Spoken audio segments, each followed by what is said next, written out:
మనం ఏకం కాకుండా ఏమీ సాధించలేము. ఇలా మనం నిశ్శబ్దంగా ఉంటే, ఇలా మనకెందుకు నిర్లక్ష్యంగా ఉంటే రేపటి పద్మశాలి భావితరాలకు మనం ఇచ్చే శాపం బానిసత్వం అవుతుంది. ఎందుకంటే రాజకీయంగా శూన్యమున్నాం. పద్మశాలికుల బాంధవులకు పేరు పేరున నమస్తే. నేను మీ వాసా లక్ష్మణ. తెలంగాణ రాష్ట్రంలో మున్సిపల్ ఎన్నికలు రాబోతున్న విషయం మనందరికీ తెలుసు. మరి మున్సిపల్ ఎన్నికలలో మన పద్మశాలి నాయకులు పోటీ చేసిన మన పద్మశాలి నాయకులు గెలవాలంటే పద్మశాలి బిడ్డలమైన మనము ఏ విధంగా ముందుకెళ్తే బాగుంటుంది అనే అంశాన్ని ఈరోజు కొద్దిగా పద్మశాలి జిఎస్టీలో మాట్లాడుకుందాం మిట్లారా. కాబట్టి మీరు కూడా మీ అభిప్రాయాన్ని స్పష్టంగా తెలియజేయండి. ఎందుకంటే మిట్లారా, పద్మశాలి బిడ్డలమైన మనము రాజ్యాధికారం అందుకోవాలని చెప్పి ఆరాటపడుతూనే ఉన్నాం. కానీ ఎన్నికలు రాగానే ఏం చెప్తున్నామంటే, నువ్వు అటు పోతున్నా నేను ఇటు పోతున్నా.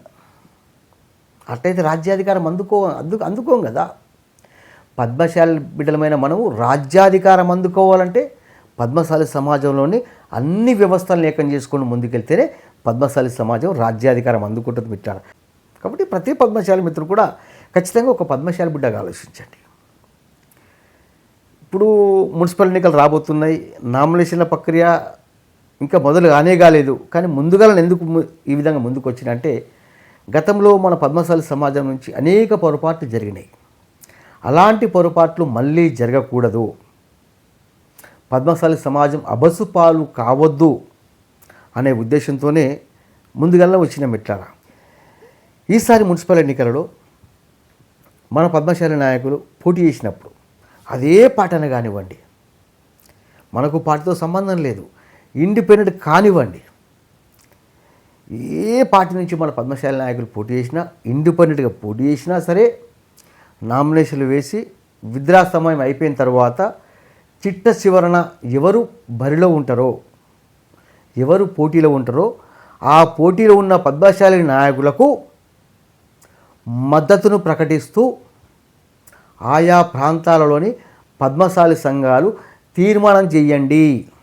పద్మశాలి సమాజం రాజకీయంగా ఎదగాలంటే సంఘాలు కూడా పాత్ర వహించాలి కదా, అవునా కాదా మిట్లారా?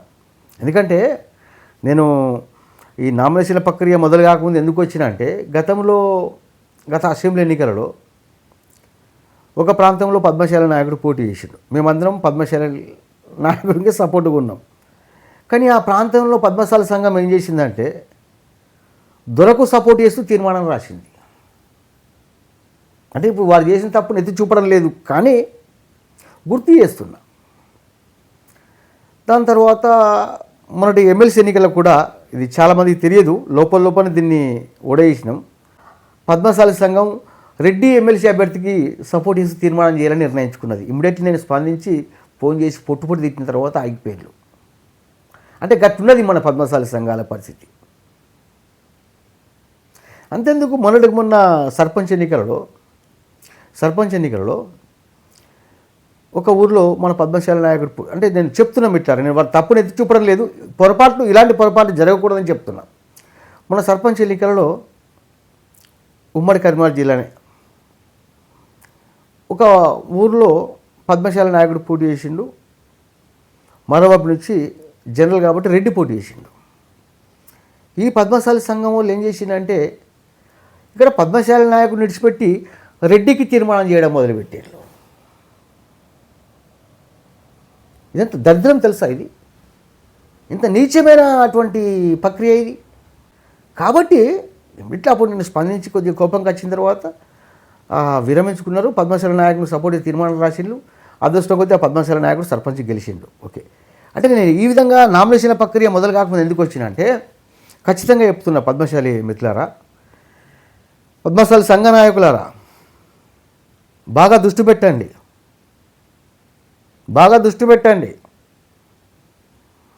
ఖచ్చితంగా మీ ప్రాంతంలో పద్మశాలి సోదరులారా, పద్మశాలి సమాజం రాజ్యాధికారం అందుకోవాలనుకునే ప్రతి పద్మశాలి మిత్రుడు ఈ వీడియో షేర్ చేయండి. ఖచ్చితంగా ఈసారి మున్సిపాలిటీ ఎన్నికలలో పద్మశాలి నాయకులు పోటీ చేసినప్పుడు పార్టీతో సంబంధం లేదు, మనకు ఏ పార్టీనే కావచ్చండి, ఇండిపెండెంట్ కావచ్చు, చివరిదాకా బరిలో ఉన్న నాయకులకు ఆ ప్రాంతంలో ఉన్న పద్మశాలి సంఘం తీర్మానం చేసి రాసి పడేసేయండి, స్వచ్ఛందంగా సపోర్ట్ చేయండి. ఎందుకంటే మన పద్మశాలి సమాజం రాజ్యాధికారంలో చాలా వెనుకబాటులో ఉన్నది.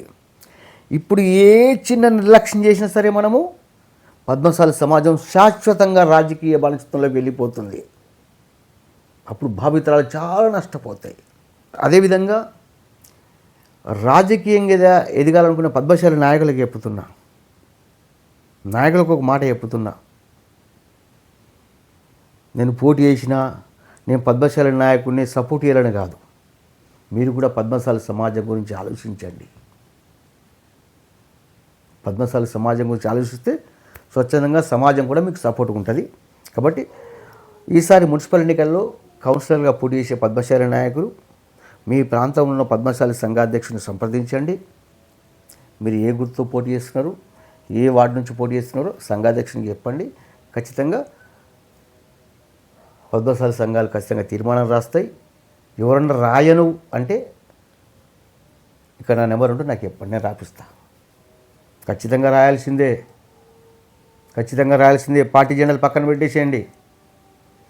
మళ్ళీ చెప్తున్నా, పద్మశాలి నాయకులు మన కౌన్సిలర్గా పోటీ చేసినప్పుడు ఆయా ప్రాంతాలలోని పద్మశాలి సంఘాలు, సంఘాధ్యక్షులు, ఉపాధ్యక్షులు, కార్యవర్గం మీరు అప్పటిదాకా ఏ పార్టీలో ఉండండి, పార్టీ జెండాలు పక్కన పెట్టేసి పద్మశాలి నాయకులకు ఖచ్చితంగా సపోర్ట్ అందించండి. స్వచ్ఛందంగా ప్రచారంకి వెళ్ళండి. గెలిపించుకునే బాధ్యత పద్మశాలి సంఘాలు తీసుకోవాల్సిందే. ఇది ఇప్పుడు కొద్దిగా మాట్లాడుకుంటున్నాం మిత్రులారా. ఇంకా మున్ముందు పద్మశాలి రాజ్యాధికారం అందుకోవాలంటే ఏ విధంగా ముందుకెళ్దాం అనేది మాట్లాడుకుంటూ వెళ్దాం. మీరు కూడా మీ అభిప్రాయం తెలియజేయండి. మీరు కూడా పద్మశాలి సమాజం రాజ్యాధికారం అందుకోవాలంటే ఏ విధంగా ముందుకెళ్దాం అనే అంశాన్ని మీరు కూడా ఒక వీడియో ద్వారా పంపించండి. మరొక మాట చెప్తున్నా, రాజకీయంగా ఎదగాలనుకున్న పద్మశాలి నాయకులారా, మీ అందరికి కూడా విజ్ఞప్తి చేస్తున్నా, పద్మశాలి సమాజం గురించి మీరు కూడా ఆలోచించాలి. అప్పుడు పద్మశాలి సమాజం మీ గురించి కూడా ఆలోచిస్తుంది. అదేవిధంగా పద్మశాలి మిత్రులకు ఒక విజ్ఞప్తి, పద్మశాలి సమాజం కోసం ప్రత్యేకంగా ఒక ఛానల్ ఉంటే బాగుంటుందన్న సంకల్పంతో మనం పద్మశాలి జీఎస్టీ ఛానల్ ఏర్పాటు చేసుకున్న విషయం మీ అందరికీ తెలుసు. ప్రతి పద్మశాలి మిత్రులు ఛానల్ సబ్స్క్రైబ్ చేయండి, ఫాలో అవుతుండండి. మీరు కూడా మీ అభిప్రాయం తెలియజేయండి. వీలైతే కొద్దిగా ఈ వ్యవస్థ ఇంకా బలంగా ముందుకెళ్లేందుకు మీ సపోర్ట్ అని చెప్పి ప్రయత్నం చేయండి.